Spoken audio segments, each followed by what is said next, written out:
feel old now. What type of learning are we going to do? We're going to do Army learning. I've seen it. You should feel old. And then that's great. So Yes.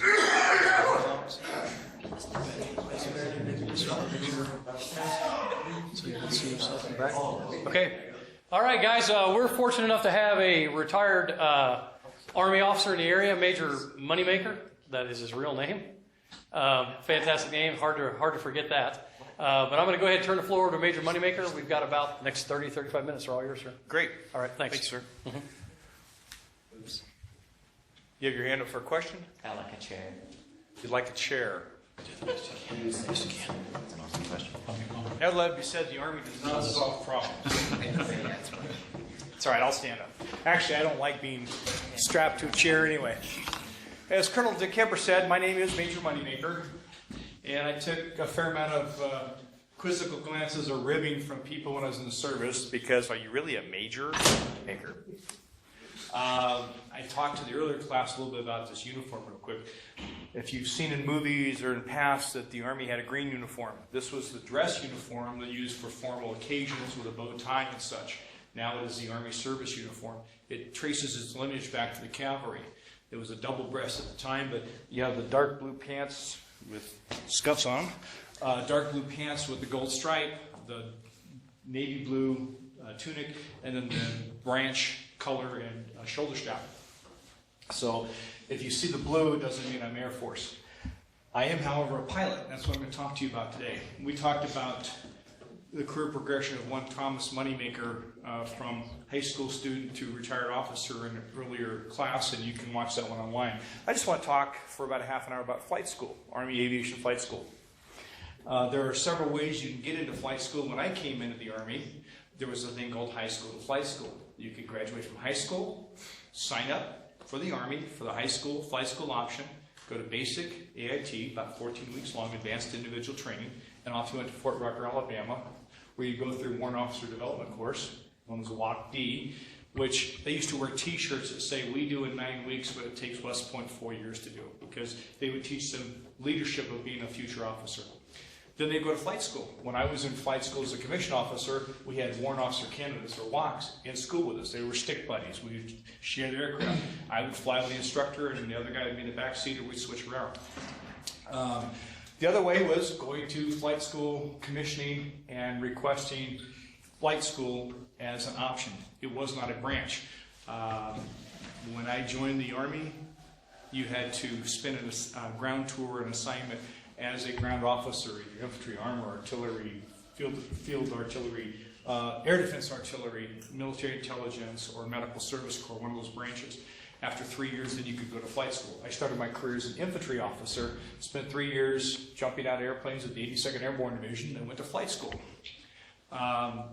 Since that time back, I went to flight school in '82. In 1984, they created the branch of Army Aviation. In fact, that's the insignia I wear here. It goes back to the old U.S. Army Air Corps prop and rotor that was worn by the Air Corps officers back in the 40s.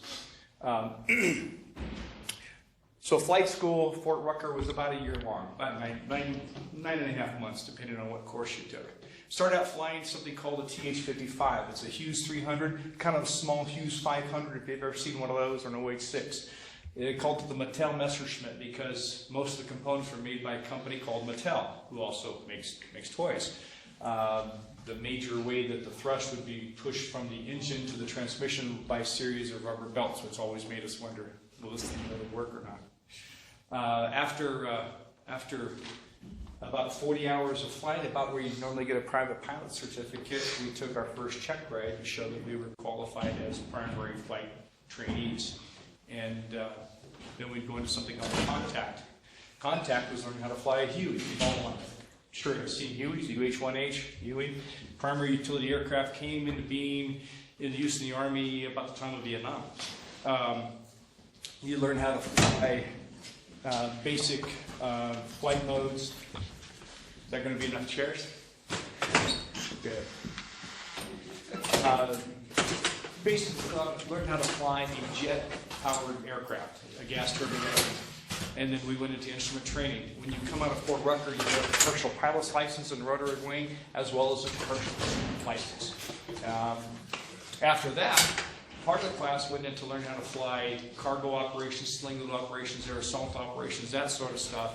In the Huey, I went into something called the Aeroscout Tracker, which I learned how to fly the Bell Jet Ranger, and also known as the OH-58. You still see them in the inventory today.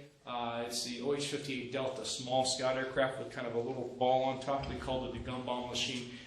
I guess I should point out, everything that I flew is in the museum today. So, the TH-55 is no longer used, the Huey is being phased out except by the Navy. The Cobra is still flown by the Marine Corps, and the Alpha and Charlie Model 58s no longer really exist. It's all Delta model. While I was going through the scout orientation, we learned how to fly combat operations in a scout or CAV or attack helicopter environment, command and control enhancement, flying commanders around so they can control the battlefield, doing reconnaissance and security operations, because a cavalry squadron is the early warning eyes and ears of a division on the ground. And we'll talk about some of these things later in the week as we talk about the Army stuff, of the structure of the battlefield and the framework. Was that me? Man, make it hard on this old guy up here.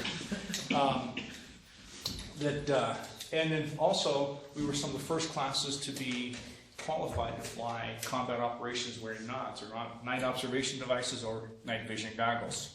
If you've ever seen, now most all soldiers have them on the front of their helmet.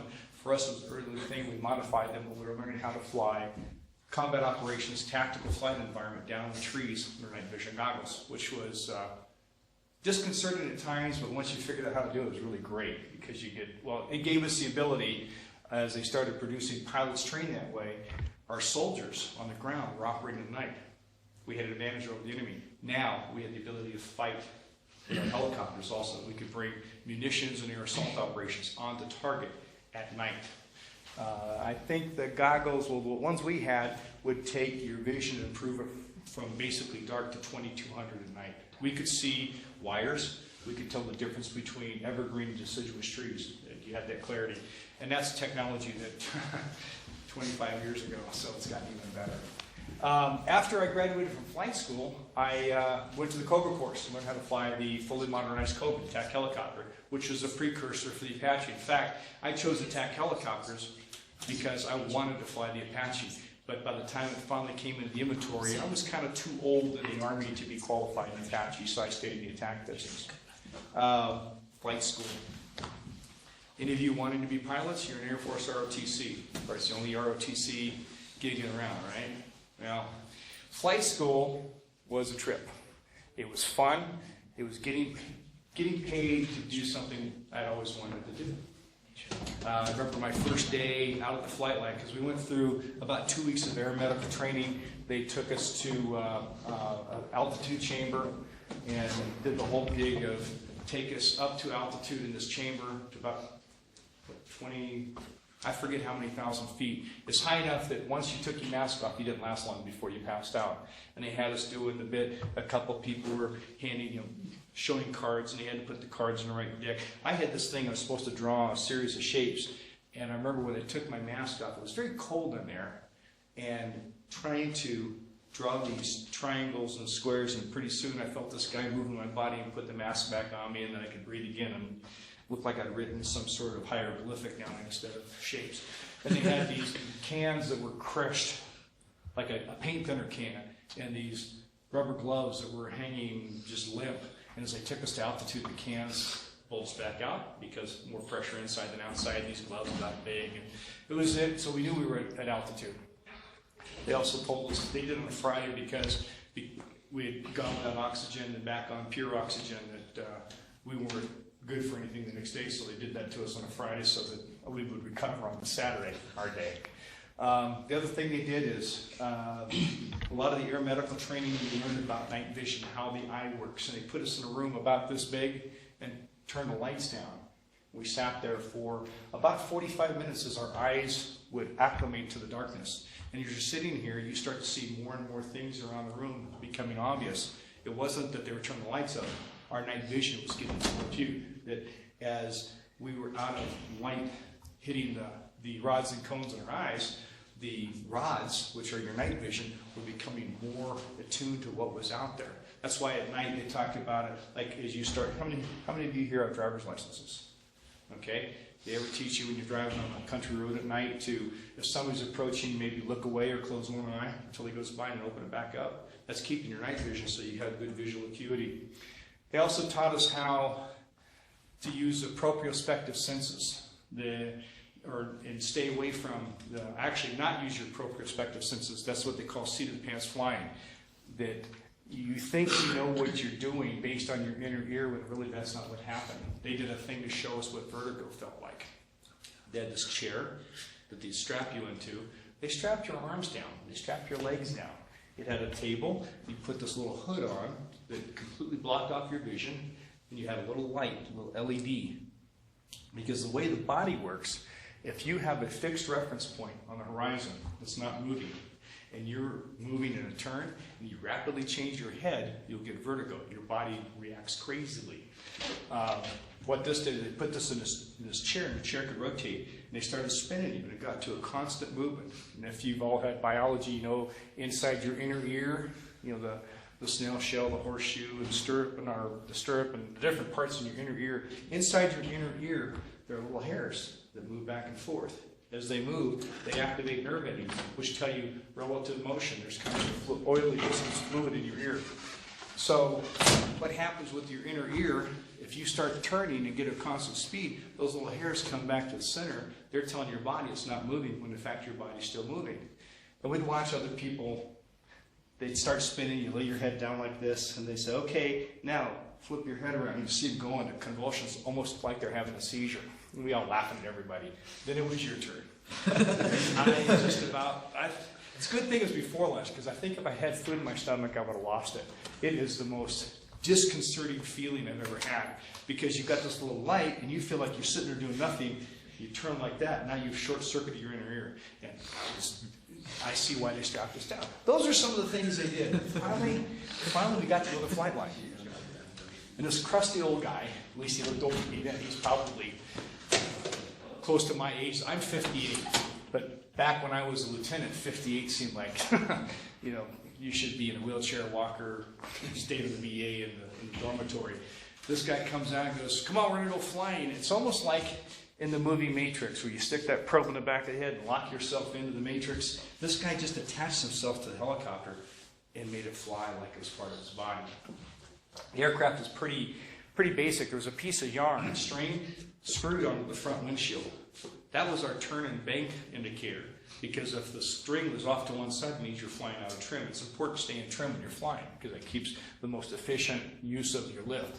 So if the string was one side, you'd step on it and bring it back. And we had a couple radios. There wasn't much else. Guy says, see that over there? That's the hospital. If I fall over forward, you got to flash the hospital. I'm going, are you serious? You know, and off we went to fly. We got out this huge, huge training area. All these little helicopters looking like mosquitoes hovering around out there. And we had about a football field all the way around us. He goes, okay, you got 3 controls. You've got the collective. That's the up and down stick, power stick. And you ever watch a guy in a helicopter, there's a stick to the left hand, there's a stick between his legs. That's the cyclic. You got 2 pedals. Cyclic.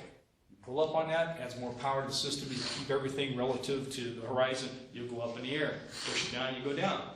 And there's this procedure in a helicopter that you never want the helicopter not be controlled by someone. So there's a very formal procedure in the helicopter of, I have the controls, and the co-pilots say, you have the controls, and I say, positive 3-way transfer of controls. You have the controls on it. You have the controls. You have the controls, that type of thing. So you know who's flying it. Because there have been situations where people think the other guy's flying a helicopter at night, and really when no one's flying it. And fortunately, it kind of stayed straight and level for a while. So there's this process of handing over the controls. So the IP says, Lieutenant Moneymaker, you have the controls. You have the cyclic, or I'm sorry, the collective. I have the collective. I can't even say it right now. He goes, you have the collective. He goes, go ahead and just kind of pull some power in and take us up about 5 feet. We went up. Oh, this is pretty good. That was easy. What's all this stuff about 9 months for flight school? Take us down to a 3-foot hover. Put it back down. We come down. We're just dead straight on, not moving. Do it again. Take us about 15 feet. Pull that thing up. We went up to about 15 feet. Kind of, man, I'm a natural pilot. This Might as well just call me an autograph, bring it back down. He goes, okay, I have all the controls. Now you have the cyclic. The cyclic, the collective, it collectively changes the pitch in all the blades at one time. So that's where you get your power. Either changes your altitude or changes your airspeed. The cyclic is a stick in the middle and rotates the rotor plane around the mast. Push it forward, you go forward, pull it back, you go back, left and right. And he goes, you have the cyclic. And so I got the cyclic. Move us forward. I pushed that puppy forward, and we started moving forward like the best hover taxi you've ever seen. Stop, take us left, take us right, pull around. Why am I here? This is so easy. These guys over here, they're all over the place. He's looking around like, you guys should see what Moneymaker's doing. This is really easy. Because now let's talk about the pedals. These are for anti-torque control. When you increase power in the system, for reaction, there's an equal and opposite reaction. So if you pull power in, you've got to put left pedal in to keep the aircraft from shifting around that axis. Also to hover, if you want to turn to the left, you push left pedal, turn 90 degrees left or whatever. He gave me control of the pedals. Give us a left pedal turn, 90 degrees left. Bring us back center. This is, put the wings on me, I'm ready. Because it felt like this is the easiest thing I've ever done in my life. Now what he didn't tell me is, for every control input in that aircraft, it causes equal control pits on every other control. If you put in collective, you got to adjust the cyclic, you got to adjust the pedals, you also have to adjust the throttle. In fact, he had me work the throttle, take the RPMs up to 2,900, down to 2,700, back up to 2,900, and looking at all this stuff. And I'm focused on the instruments. I'm not making sure that we're staying how we are supposed to be staying.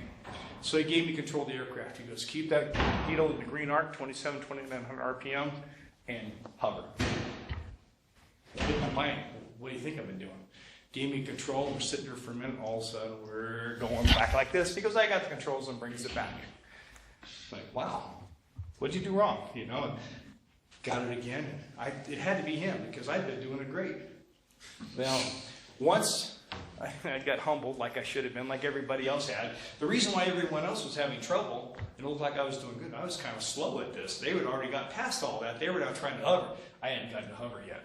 And we got on the bus after that orientation flight going back, and we're all like, man, none of us are ever going to make this. How are we going to do this? They had us in a football field trying to hover. I mean, getting up in the air was okay. Getting back down to the ground without rocking around was kind of tough. To think about ever flying a helicopter in formation or in support of something else suddenly became, is 9 months enough? Well, it turned out it was, because about the 4-hour point, you reach the point you're flying, and now you're, instead of being on a football field, you're in a baseball field. In about 6 hours, you're able to run the bases with the helicopter. You're able to move it around, hover forward to first, come this way, now come back this way, now come over, and all that. And it's now happening here. You think about, I want to go forward at 3 feet, and you're able to do that. And in that, you're hovering along, and they give you a simulated engine failure. So a forced landing, hovering auto rotation, where you've got to set the helicopter gracefully in the ground without crashing. And we started doing it from altitude also, which is very similar to an aircraft, fixed-wing aircraft making an approach to landing. In about 9 or 10 hours, you're out there flying one day, and the instructor pilot goes, go over there and land. You go over and land. He goes, okay, take 3 trips around the traffic pattern, and then come back here and get me. What? Yeah, you're going to solo. What? You're not going to be there? Now, I've flown a fixed wing. My dad had a plane, so I'd soloed before, but that had wings. You know, it had stuff. This was a thing made by Patel, and the guy was getting out, and he was going to leave me alone? Then I thought, what if I don't come back? What are they going to do? Well, I did my 3 views, felt really good, came back, got him, and there's a tradition of once you solo, they throw a bucket of water on you. So, fortunately, it was still early enough. I think it was late August when that happened. After that, flight school got pretty cool. Because now, when you soloed, you got these wings that for a flight student were important to get. They went on your hat. You wore these colored baseball hats. I was royal blue flag. And you get your wings sewn on your hats, and you run down to the tailor shop and have them take that colored ink and turn the S. It says, I thought it meant solo. Maybe it meant stupid. But because, you know, I'm in Fort Rucker, Alabama. There's pilots everywhere. I've got 10 hours in aircraft. I've got these set of wings with S in it now. And I'm soloed, you know. And there's guys that have been far more hours. They've got stars and wreaths on their wings, and I'm walking around as proud as can be because I soloed. And finally everybody got soloed, but it felt good. I couldn't wait to get home. This is before cell phones. I guess you guys don't know life without cell. This is before VCRs. You guys probably don't know what VCRs are, do you?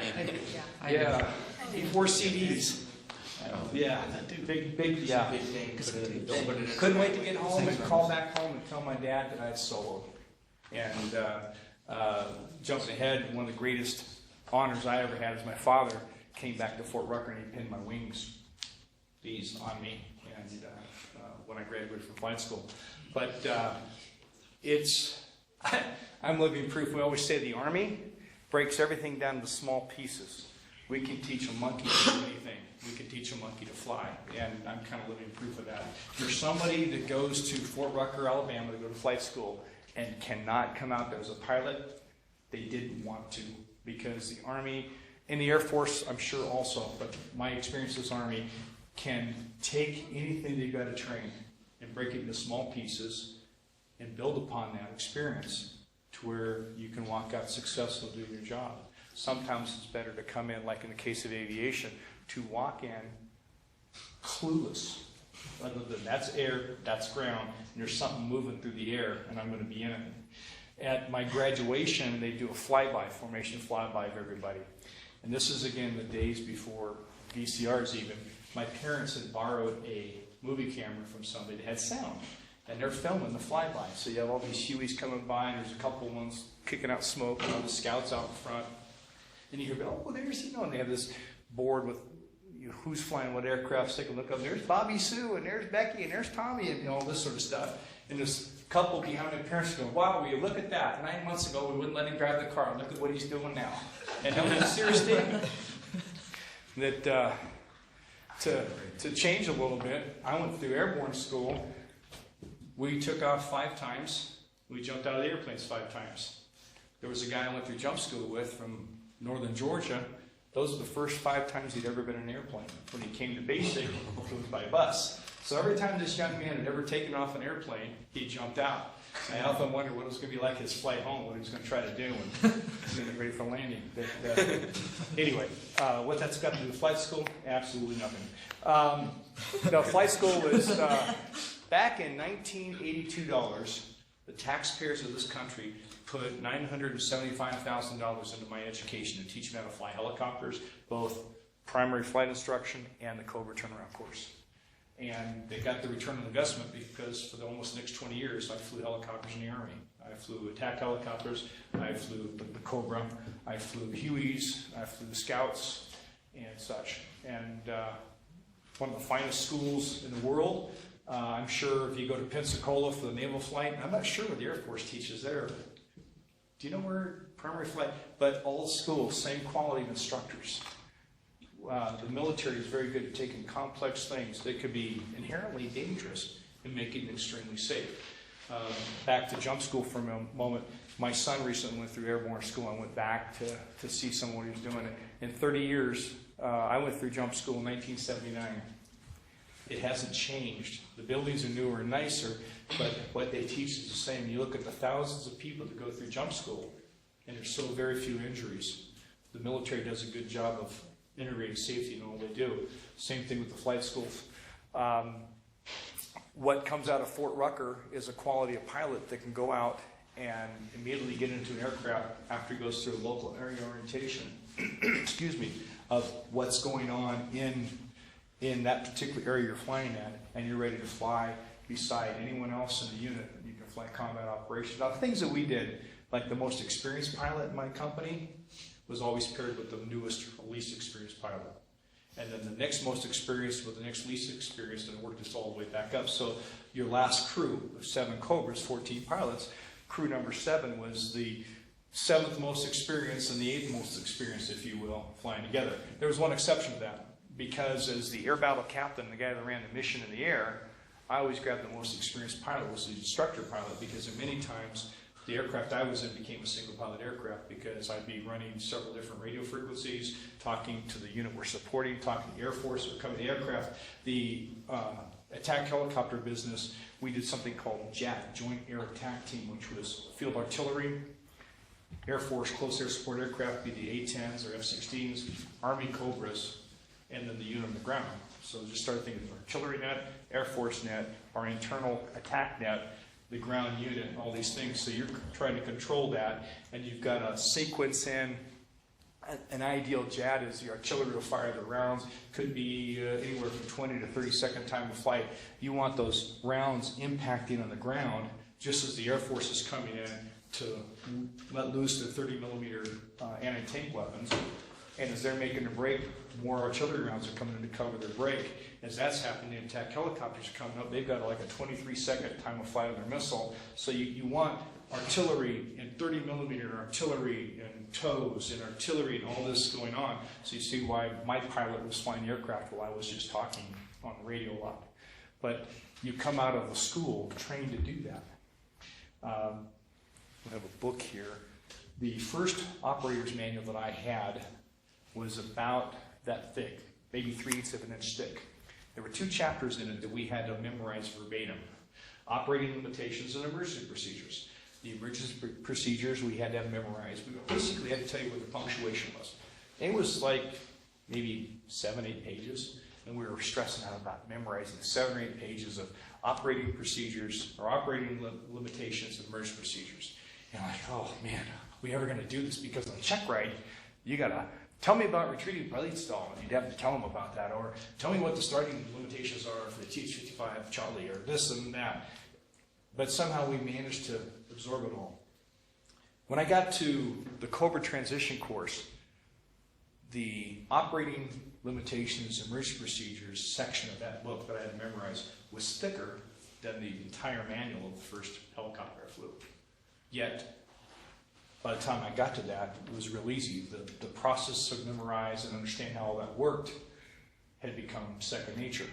And the manual was like this, and the tactics manual was almost as thick and such, that it's like the military style of training to do something complex is to give you a handful of stuff, and then as you start being able to handle that pretty well, they give you some more. They add more. Who's ever built Legos? 5 minutes. Okay. Who's ever built Legos before? Okay. How many words are in those Lego diagrams? How many? It's just pictures, right? Take these things, put them on here, and take these and put them on here, and pretty soon you got the Millennium Falcon or something like that, Falcon or something like that. So that's how the military training goes. A lot of the training you're going through now is building them on step by step by step. Anyway, any questions about what I've rambled on about here for the last half hour? Oh, you guys are easy. Everyone's awake, right? Good. Well, thank you, and that concludes this. All right. I have no idea how to shut